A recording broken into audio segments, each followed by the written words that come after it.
ठीक है स्टूडेंट, हम लोगों ने अब तक क्या पढ़ा था? रियल नंबर पढ़ा है, पॉलिनोमियल पढ़ी है और क्या पढ़ा है? Pair of linear equation in two variable. तो उसमें भी जो कुछ हमने सीखा था वो जैसे पॉलिनोमियल थी, ठीक है। तो क्या पढ़ा था हम लोगों ने? पॉलिनोमियल को पढ़ा था, पॉलिनोमियल और पेयर ऑफ इक्वेशन। क्या पढ़ा था? पेयर ऑफ इक्वेशन पढ़े थे।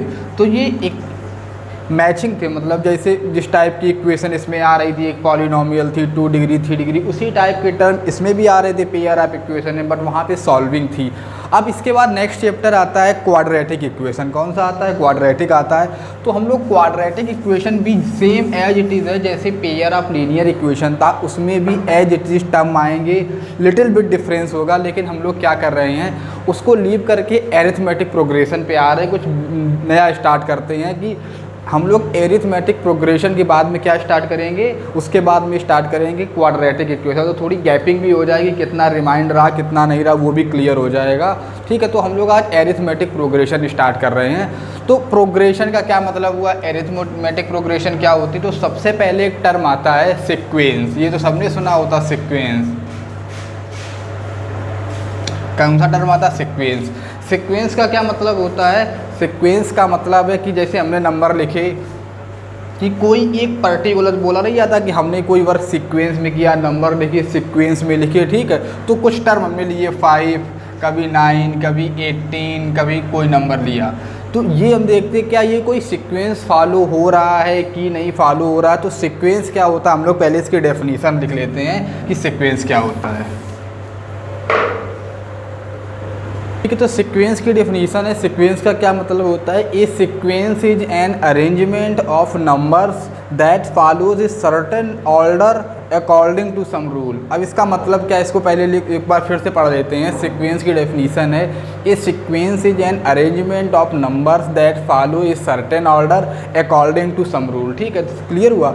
तो अब सीक्वेंस का क्या मतलब है, अब हम एक बात करते हैं। क्लास 10 में इतना नेचुरल होगा कि हमने कभी ना कभी रीजनिंग पढ़ी होगी, क्लास 6, 7, 8 में कभी कोई प्रिपरेशन करते हैं नवोदय की, KVS की, तो कभी ना कभी इतना आता है कि जैसे कोई नंबर लिखा है 5, फिर लिखा है 7, फिर लिखा है 9, फिर लिखा है 11, फिर अगला नंबर पूछा जाएगा कि क्या आएगा। तो सीक्वेंस का मतलब होता है, जैसा कि इसमें डेफिनेशन है, कि जब सर्टेन पैटर्न फॉलो हो, जैसे 5 में कितना ऐड किया, +2 ऐड किया, 7 में कितना ऐड किया, +2 ऐड किया, 9 में कितना किया, +2 ऐड किया। ये एक पर्टिकुलर ऑर्डर चल रहा है कि एक में 2 जोड़ा, फिर एक पर्टिकुलर चल रहा है। तो अगर नेक्स्ट हमको नंबर पूछा जाए तो इसमें हम क्या ऐड करेंगे, +2 ऐड करेंगे, तो क्या आंसर आ जाएगा, 13 आ जाएगा। ऐसे क्वेश्चन हम लोग रीजनिंग में करते थे। बहुत सारे एग्जाम्पल हो सकते हैं, जैसे कहीं किसी ने लिख दिया 1 लिख दिया, फिर लिख दिया 4, फिर लिख दिया 9, फिर लिख दिया 16, फिर लिख दिया 25, फिर नंबर क्या आएगा। तो ये कोई रूल नहीं है कि ऑलवेज ऐड करने या सब्ट्रैक्ट करने पे ही कोई नंबर ऑब्टेन होगा। अगर यहाँ पे सब लोग फोकस करो तो पहला नंबर 1 का स्क्वायर है, दूसरा नंबर 2 का स्क्वायर है, तीसरा नंबर 3 का स्क्वायर है, 4 का स्क्वायर है, ये 5 का स्क्वायर है। तो इसमें कोई भी रूल फॉलो हो सकता है। लिखा जैसे डेफिनेशन ही है, an arrangement of numbers that follow a certain order according to some rule. उसमें ये कोई भी रूल फॉलो हो सकता है। वो कभी क्यूबिक टर्म हो सकते, जैसे एग्जाम्पल हो सकता था 1, फिर हो सकता था 8, फिर 27। तो नेक्स्ट पूछा जाता तो 1 का क्यूब 1, 2 का क्यूब 8, 3 का क्यूब 27, तो 4 का क्यूब कितना हो जाएगा, 4 का क्यूब 64 हो जाएगा। तो ये कोई भी ऑर्डर को फॉलो करे उसको क्या बोलते हैं, सीक्वेंस बोलते हैं। और इन नंबर्स को क्या बोलेंगे, ये टर्म हो गए। ये जैसे नंबर बहुत सारे, ये पहला टर्म है, ये सेकेंड टर्म है, ये थर्ड टर्म है, ये फोर्थ टर्म है, ये फिफ्थ टर्म है। तो इनको हम क्या बोलेंगे, टर्म बोलेंगे। कोई क्या 9 क्या है, 9 थर्ड टर्म है। 25 क्या है, LHS से स्टार्ट करते हैं तो यहाँ से बोलेंगे ये फिफ्थ टर्म है। तो इन नंबर्स को पर्टिकुलर टर्म बोलेंगे। ये पर्टिकुलर नंबर का टर्म है, ये पर्टिकुलर नंबर का टर्म है। तो ये डेफिनेशन क्लियर होनी चाहिए। एरिथमेटिक प्रोग्रेशन स्टार्ट करने से पहले ये सीक्वेंस का मतलब समझ होना चाहिए। और टर्म क्या होता है, ये सारे नंबर्स को हम क्या बोलेंगे, पर्टिकुलरली टर्म बोलेंगे, ठीक है।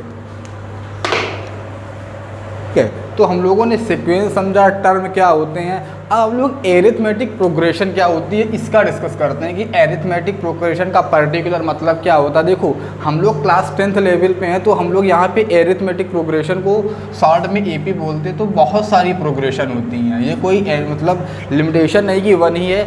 अगर आप जब नेक्स्ट लेवल में जाएंगे तो एरिथमेटिक प्रोग्रेशन के अलावा आपको एक वर्ड आएगा ज्योमेट्रिक प्रोग्रेशन, हार्मोनिक प्रोग्रेशन, तो वेरियस टाइप की प्रोग्रेशन आते हैं। क्लास 10th लेवल पे हम लोग केवल क्या रीड कर रहे हैं, केवल एरिथमेटिक प्रोग्रेशन रीड कर रहे हैं। इसकी डेफिनीशन क्या होती है, पहले हम लोग डेफिनीशन को बोर्ड पे लिख लेते हैं, फिर उसके बाद उसको हम एक्सप्लेन कर देंगे। ठीक है, ठीक है। तो एरिथमेटिक प्रोग्रेशन की डेफिनीशन क्या होगी। एरिथमेटिक प्रोग्रेशन की डेफिनीशन होती है कि ए सीक्वेंस, देखो सीक्वेंस तो ऑलवेज रहेगा। सीक्वेंस का मतलब जो जनरली एक पैटर्न को फॉलो करे, और कोई भी टर्म हम लोग जनरली A1 A2 ही लेते हैं। कहीं भी आप लिखा देखेंगे A1 A2 ही सिंपल होता है, B1 B2 C1 C2 नहीं, A1 A2 ही कंसीडर करते हैं इन जनरल। तो कोई भी टर्म ले लिए A1 A2 A3, कहाँ तक ले लिए AN तक, कोई भी टर्म होते हैं। एन बहुत सारे टर्म लिए, कोई लिमिट तो है नहीं कि हमने 50 टर्म लिए, 60 लिए, हमने एन नंबर ऑफ टर्म ले लिए। तो कितने भी टर्म ले लिए, कोई जो अच्छा बात हो रही है एरिथमेटिक प्रोग्रेशन की, और ये जो A1 A2 A3 से लेके AN है, ये टर्म लिखे हैं। इन टर्म को एक पर्टिकुलर रूल फॉलो करते तो क्या बोलते हैं, सीक्वेंस। तो एक ऐसा सीक्वेंस A से लेके AN तक is called an AP। AP का मतलब arithmetic progression if there exist a constant number D such that ये। अब इसका क्या मतलब है, इसको प्रॉपरली समझ लेते हैं कि हमसे कहा गया एक ऐसा सीक्वेंस होगा A1 से लेके AN तक, उसको हम एरिथमेटिक प्रोग्रेशन तब बोलेंगे जब क्या पॉसिबल हो, जब क्या एग्जिस्ट करे। If there exist a constant number, एक कांस्टेंट नंबर ऑलवेज प्रेजेंट हो, उसको D से रिप्रेजेंट किया है। क्या किया है, D से रिप्रेजेंट किया है। सच दैट कि जब हम किसी भी टर्म की वैल्यू निकालें, अब A1 की तो वो तो पहला ही नंबर है। अगर हम किसी टर्म जैसे हमने A2 की वैल्यू निकाली, तो A1 में हमने कोई नंबर ऐड किया तो वो A2 आ जाए। अगर हमको A3 निकालना है, मतलब जो टर्म हमें फाइंड करना है उसका एक पेनल्टीमेट टर्म, मतलब उसके पहले वाला टर्म, जैसे हमको A3 निकालना है तो A2 उसके जस्ट पहले वाला, उसमें कोई पर्टिकुलर नंबर जोड़ दें तो A3 आ जाए। A4 फाइंड करना है तो उसके पहले का टर्म। और लेकिन ये जो हम जितना भी वर्क कर रहे हैं, जो भी ये सब गोइंग ऑन है, इसमें जो टर्म हम ऐड कर रहे हैं वो ऑलवेज सेम है। अगर हमको A4 फाइंड करना है तो कोई एक कांस्टेंट टर्म A3 में ऐड किया तो A4 आया। हमको A2 फाइंड करना है तो A1 में वही कांस्टेंट टर्म ऐड किया तो नंबर क्या आ जाएगा, A2 ऑब्टेन हो जाएगा। इसको समझते कैसे हैं, देखो अभी अच्छा हमको AN, अच्छा इसमें किसी को नहीं कन्फ्यूजन होना चाहिए। A2 का मतलब है कि A2 कैसे आ रहा है कि इसके पहले के टर्म में कांस्टेंट ऐड किया। A5 कैसे आ रहा है, A4 में ऐड किया। ऐसे जो लास्ट टर्म होगा AN का मतलब कोई भी नंबर हो सकता है, यहाँ 100 रख दो तो यहाँ 99 आ जाएगा। AN कैसे ऑब्टेन होगा, उसके जो पहले टर्म आया होगा उसमें वही कांस्टेंट नंबर को हमने जब ऐड किया होगा तो AN आया होगा। अब इसको एग्जाम्पल से कैसे समझते हैं, सबने लिख लिया होगा, जहाँ तक एग्जाम्पल समझते हैं कि जैसे हमने कोई भी टर्म लिखा, ठीक है। अच्छा जो हमने सीक्वेंस लिया था A1 A2 A3 कहाँ तक लिया था AN, तो इसमें अगर कोई के फर्स्ट टर्म क्या है तो फर्स्ट टर्म A है, तो फर्स्ट टर्म ऑलवेज कोई नंबर ऑलवेज प्रेजेंट होगा, कोई टर्म जरूर होगा। तो जो पहला नंबर होता है उसको हम फर्स्ट टर्म बोलते हैं। अब हम एग्जाम्पल ले रहे हैं, जैसे हमने एग्जाम्पल लिया 7 11 15 19 23, ठीक है, कोई भी कितने भी टर्म हैं। अब हमको ये देखना, ये एक सीक्वेंस लिखा है जिसमें बहुत सारे टर्म हैं, और हमने अभी एरिथमेटिक प्रोग्रेशन की बात की है, तो उसमें ये बात हुई कि जब AP कैसे होती है। तो अब अगर हम यहाँ पे ध्यान दें कि हमने कैसे स्टार्ट किया था, अभी जब हम लोगों ने डेफिनीशन लिखी थी तो सेकेंड टर्म लिया था हमने, यहाँ पे सेकेंड टर्म ले लिया। तो सेकेंड टर्म को कैसे ऑब्टेन करते थे, जो पहला वाला टर्म में समथिंग ऐड कर रहे थे। 7 में क्या ऐड कर रहे थे, कोई एक कांस्टेंट टर्म, क्या कर रहे थे, 7 में कौन कांस्टेंट टर्म ऐड कर रहे थे। तो यहाँ से अगर हम सिंप्लीफाई करें डायरेक्टली, 11 कैसे ऑब्टेन होगा, यहाँ 7 में क्या ऐड करें जो 11 आ जाए, तो 4 ऐड करेंगे। तो इसको अगर हम लिखें 11 को लिख सकते हैं 7 + 4, ठीक है, ये इक्वेशन नंबर फर्स्ट हो गई। ठीक है, अगर हमको ऐसे टर्म लेना है थर्ड टर्म A3 लें, ये A1 हो गया, ये A2 हो गया, ये A3 हो गया, ये A4 हो गया, ये A5 हो गया।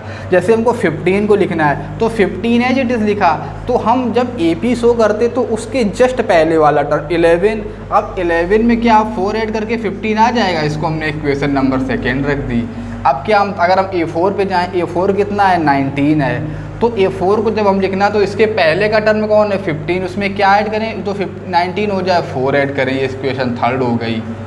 फिर अगर हम A5 पे जाएं 23 को अगर हमको AP वाले रूल से चलना है जो हमने डेफिनेशन लिखी थी, उसके पहले का टर्म क्या है 19, उसमें क्या ऐड करें 4 ऐड करें। तो यहाँ पे देखो अगर और भी टर्म अगर हम लिख देते, कितने भी टर्म लिख सकते हैं, इनफाइनाइटली मैनी टर्म लिख सकते हैं। तो यहाँ इंपॉर्टेंट क्या है, एरिथमेटिक प्रोग्रेशन उस नंबर को बोलते हैं, उस सीक्वेंस को बोलते हैं, उन टर्म्स के सेट को बोलते हैं जब हम जहाँ से स्टार्ट कर रहे हैं उसमें एक certain constant number follow, difference equal होना चाहिए। 7 में 4 ऐड किया, 11 में भी 4 ऐड किया, 15 में भी 4 ऐड किया, 19 में भी 4 ऐड किया। जैसे यहाँ कोई लिख देता 26 तो इसमें 3 ऐड किया तो ये फेल हो जाएगा, तब ये AP नहीं रहेगी और ये सीक्वेंस भी नहीं रहेगा, क्योंकि इसमें जो रूल होता है सीक्वेंस का वो सर्टेन रूल को फॉलो करता है। तो यहाँ पे 27 होना ही मैंडेटरी है। तो अभी हम लोग बात कर रहे हैं एरिथमेटिक प्रोग्रेशन की, तो हम लोग इस पर फोकस कर रहे थे। जो कांस्टेंट टर्म आएगा वो ऑलवेज सेम आएगा। कांस्टेंट का मतलब ये जो सेम हो, कभी चेंज ना हो, तो इसी को बोलते हैं कॉमन डिफरेंस। जो D होता है कभी भी देखो, जब एरिथमेटिक प्रोग्रेशन हम लोग पढ़ते हैं तो उसमें दो चीज़ें इंपॉर्टेंट होती हैं। एक फर्स्ट टर्म जो ऑलवेज प्रिवेलिंग होगा, एक फर्स्ट टर्म, और दूसरा टर्म होता है D को हम बोलते हैं कॉमन डिफरेंस। क्या बोलते हैं? Common difference. और जो ये कॉमन डिफरेंस होता है ये कुछ भी हो सकता है, नेगेटिव, पॉजिटिव, फ्रैक्शन, कुछ भी हो सकता है, बट वो ऑलवेज क्या होता है, ये क्या हो गया कॉमन डिफरेंस। अच्छा, यहाँ से एक बात और क्लियर कर लें कि कॉमन डिफरेंस ऑब्टेन कैसे होता है। कोई कहे एक AP लिखी है, ये बात क्लियर हो गई होगी। जैसे हमने एक AP और लिख दी, कोई सीक्वेंस हमने लिख दिया 19, 25, 31, 37, ये हमने 4 टर्म लिख दिए। पहले तो ये बताना है क्या ये AP है कि नहीं। तो हमने 19 में कितना ऐड करेंगे 6 ऐड किया, 25 में कितना ऐड किया 6 ऐड किया, 31 में कितना ऐड किया 6 किया। तो अगर सब में सेम ऐड करके नंबर आ रहे हैं, इक्वल है, तो अगर कोई पूछे अगर हमको सिर्फ इतना लिखा होता तो हमको ये बताओ दो चीज़ें, एक फर्स्ट टर्म बता दो और दूसरा कॉमन डिफरेंस बता दो। तो फर्स्ट टर्म का क्या मतलब होता है? फर्स्ट टर्म का मतलब होता है जो पहला टर्म उसको A बोलते हैं, फर्स्ट टर्म हो गया 19। और कभी कोई कॉमन डिफरेंस पूछे, कॉमन डिफरेंस को हम D से डिपिक्ट करते हैं, वो होता है किन्हीं भी दो टर्म को, किसी इसको पिक कर लो या किन्हीं दो टर्म को पिक कर लो जो बाद में हो उसको पहले से घटा दो। जैसे ये A1 है, ये A2 है, ये A3 है, ये A4 है। तो कॉमन डिफरेंस होता है A2 माइनस A1, या कुछ भी कह दें A3 माइनस A2 या A4 माइनस A3। कोई भी नंबर जो आगे आता जाए उसके जस्ट पहले वाले में माइनस कर देंगे तो क्या आ जाएगा common difference.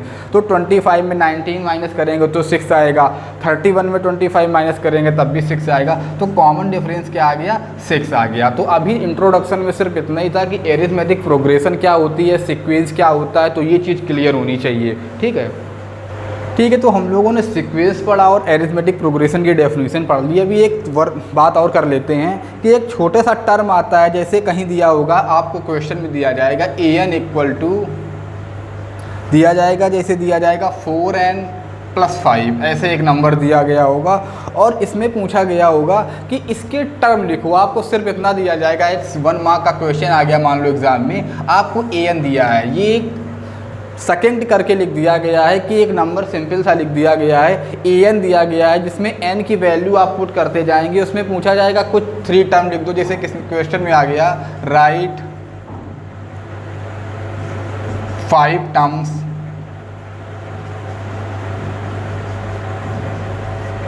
Of given an। ठीक है, तो जो an दिया है सीक्वेंस दिया है, सीक्वेंस का क्या मतलब हुआ, इसको सिंप्लीफाई करके लिख दिया। एन की वैल्यू को पुट करते जाएंगे, जैसे ए एन दी है, एक जनरल टर्म दिया है, कॉमन टर्म दिया है, जनरल टर्म दिया है ए एन। इस मतलब एन की डेफिनेशन, एन जैसे जैसे वेरी करेगा वैसे वैसे ये नंबर क्या करेगा, वेरी करेगा। तो जैसे ए एन को हम लोगों ने फिर से कॉपी में फ्रेश लिख लिया 4n+5। अब हमको n को लिखना है, जैसे ए एन को 0 लिख दिया, मतलब 0 वाला टर्म, a0 कुछ भी मान लेते हैं, 0 टर्म। अब अच्छा a0 लिखोगे तो इसको मानेंगे हम फर्स्ट टर्म, क्या मानेंगे, फर्स्ट टर्म, क्योंकि 0 का तो कोई मतलब होता नहीं। a0 का मतलब इस केस में ये क्या हो जाएगा, ये फर्स्ट टर्म हो जाएगा। तो जब a0 की वैल्यू फाइंड करेंगे तो 4 × 0 + 5 क्या आ गया, 5 आ जाएगा। अगर हमको a1 की वैल्यू फाइंड करनी है तो 4 × 1 + 5, तो इसको सिंप्लीफाई करके क्या हो जाएगा, 9 हो जाएगा। ऐसे हमको a2 की वैल्यू फाइंड करनी है तो 4 × 2 + 5 करके क्या आ जाएगा, 4 2 जाए 13 आ जाएगा। a3 वैल्यू फाइंड करनी है तो क्या हो जाएगा, 4 × 3 + 5, तो कितना आ गया, 17 आ गया। a4 की वैल्यू फाइंड करनी है तो 4 × 4 + 5 कितना आ गया, 21 आ गया। तो a4 तक की वैल्यू फाइंड की, क्योंकि हमको 5 टर्म रिक्वायर्ड थे। a0 एक टर्म हो गया, a1 एक टर्म हो गया, a2 एक टर्म हो गया, a3 एक टर्म हो गया, a4 एक टर्म हो गया। तो ऐसे बहुत सारे क्वेश्चन होंगे, आपको an दिया होगा और टर्म पूछे जाएंगे। कोई भी कैसा भी नंबर हो सकता है, जैसे कभी किसी ने an हमको दे दिया, an में कोई भी जनरल टर्म an जैसे क्वेश्चन में दिया है 2n³ - 8, जैसे ये नंबर एक दे दिया गया 2n³ - 8। अब आपसे कहा गया इसके 3 टर्म हमको फाइंड करने हैं। n की कोई भी वैल्यू मान लेते हैं, 1 मान ली, 2 मान ली, 3 मान ली। ये भी कोई रूल नहीं है कि आप n को कुछ भी फाइंड, कोई भी 3 टर्म बोलेंगे। अच्छा ये बोला जब फर्स्ट 3 टर्म तब हम 0 1 2 3 या 1 2 3 पुट करते हैं, कोई भी 3 टर्म बोले गए हैं। तो an को अगर हम a1 को पुट करें, a1 कितना आ जाएगा, 2, 1³ - 8, 1 का क्यूब 1 ही रहेगा, तो 2 - 8 सिंप्लीफाई होके क्या हो गया, -6। a2 फाइंड करना है, अगर हमको a2 फाइंड करना है तो 2 का क्यूब -8, तो ये 2 2 जा 8 हो जाएगा, 8 2 जा 16 -8 कितना आ जाएगा, वो भी 8 आ जाएगा। फिर से अगर हमको a3 फाइंड करना है तो कितना हो जाएगा, 2 × 3 का क्यूब -8, ये हो जाएगा 54 - 8, ये कितना हो जाएगा, ये हो जाएगा 46। ठीक है, तो ऐसे टर्म फाइंड करना कोई बिग डील नहीं होगी, इसमें तो बस वैल्यू को पुट करना है और टर्म को क्या कर लेना है, फाइंड कर लेना है। इसमें सिर्फ इतना ही था। अगर कहीं an की वैल्यू दी है और हमको वेरियस टर्म फाइंड करना है तो डायरेक्टली वैल्यू को पुट करते जाएंगे, टर्म्स को क्या करते जाएंगे, फाइंड करते जाएंगे। ठीक है।